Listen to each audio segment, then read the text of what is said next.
Just before we get started on the new content, I know it's ironic for a podcast host who's like, guys, you need to hear what I think about all the movies. Say this, but there's a lot to be said for sometimes knowing when to keep your mouth shut. And there's been three stories this week that have set the world ablaze that really had no right to be stories until the people involved just didn't have the common sense to shut the fuck up and let it pass. Let's start with RTE and Ryan Tubridy, who had the most pointless shutdown of an active show, with Ryan Tubridy's radio show being shut down by RTE since the BBC had to turn Match of the Day into generic Premier League's highlight show for a night. For those of you living under a rock, Tubridy's radio show was forced to shut down indefinitely, and RTE's Director General D. Forbes this morning resigned with immediate effect as I record this. As after it was revealed that Tubridy was paid a whopping €354,000 more over a 7-year period than the public broadcaster declared in their annual wage report. Now, you may look at this and say that people have a right to be upset because these wages, of course, are partially paid for by our TV license fee. We're in a cost of living crisis where many are struggling to keep a roof over their heads. And yeah, look, I understand all of that. But also, think about it this way, okay? Are you more mad about this than when you heard what he earned already? Like, did you know, if I asked you before all this happened how much he earned to the penny, or if I told you his actual salary was what had been reported all along, would you even notice the difference? Be honest, you wouldn't. You don't care enough. And like, we hear these obscene figures. Like, this is what usually happens whenever they're reported. We hear the figures, we grumble a bit, and you know what? Then we get on with our lives. We all hate paying the license fee, but then someone plays devil's advocate, for example, and says, yeah, but you know what? You like the toy show, you like the Eurovision, you like the Rose of Tralee. When we have a hit like Hove Hate, you want more of that, and you always want to see more live sport on terrestrial TV. So again, we kind of look at it that way, we grumble and we just get on with things. And that's the point.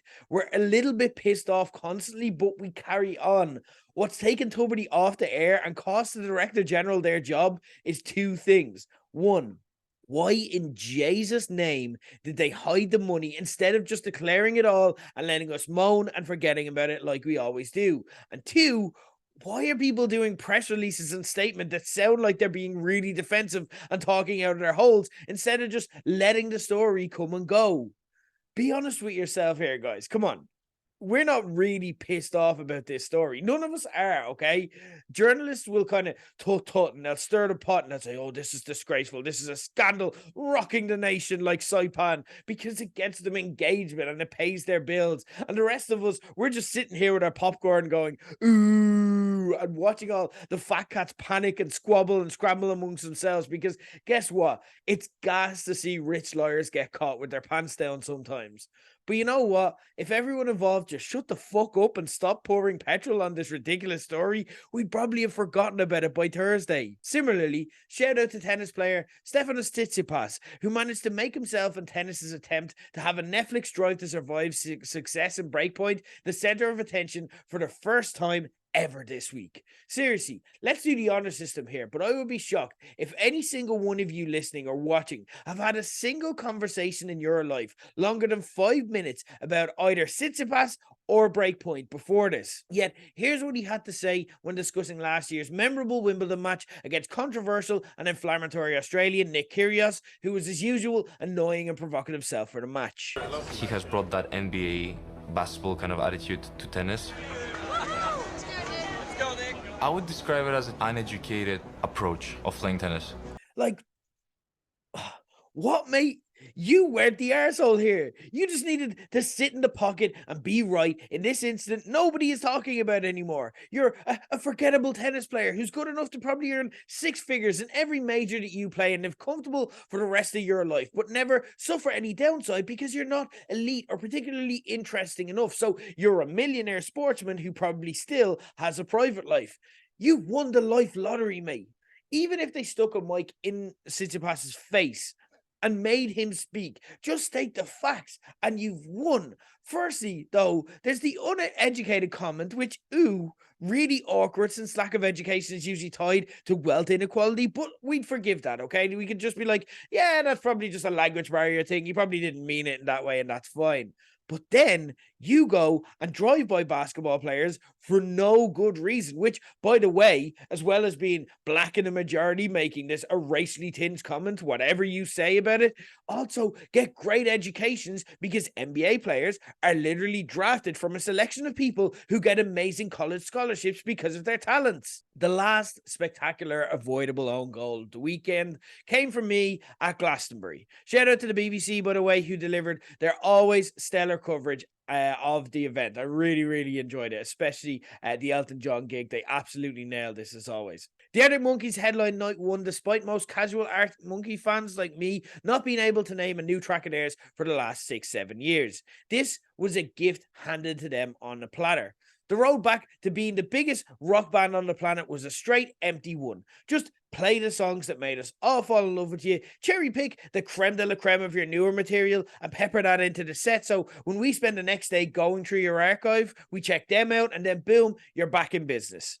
Instead, frontman Alex Turner shows up on stage dressed and acts like a coked up Richard Hammond at the after party, barely acknowledging the bays of people politely but quietly sitting through your primarily newer set.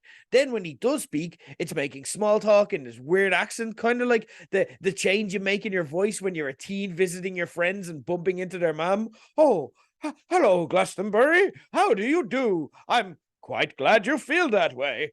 Then, when they do play the songs the crowd are there for, and you can literally hear the swell because it stands in contrast to the deafening silence that the rest of the set was played under, you do this on slow mix so they don't even sound like the songs that people like.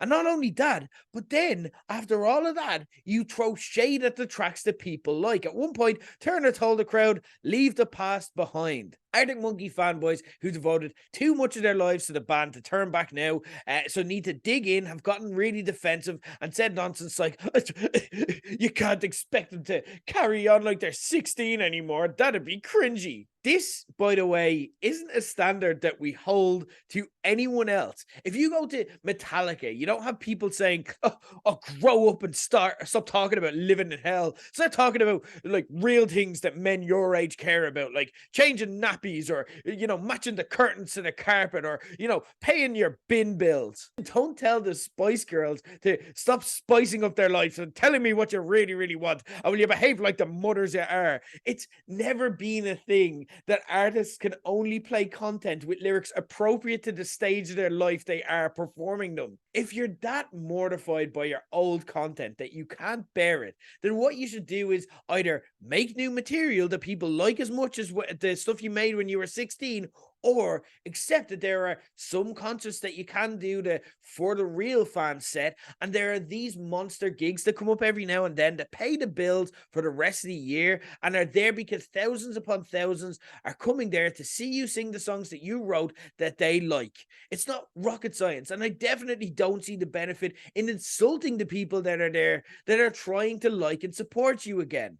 And if you think that I'm wrong, we'll try and say the same thing to bona fide musical legends like Guns N' Roses, who blasted Sweet Child of Mine with gusto, even if Axl Rose looks like Ian Beale now, and Elton John, who's still crooning about how Saturday night's all right for a fight without seeming like they were mortified by their masterpieces. And as a result, despite Slash being 67 and Elton John being 76, Alex Turner is the only one this weekend who seemed like an aging fucking boomer. The takeaway for all involved, you either shut up when you're winning at life and collect your trophy at the end, or you open your mouth when nobody is asking you to and live long enough to become the villain.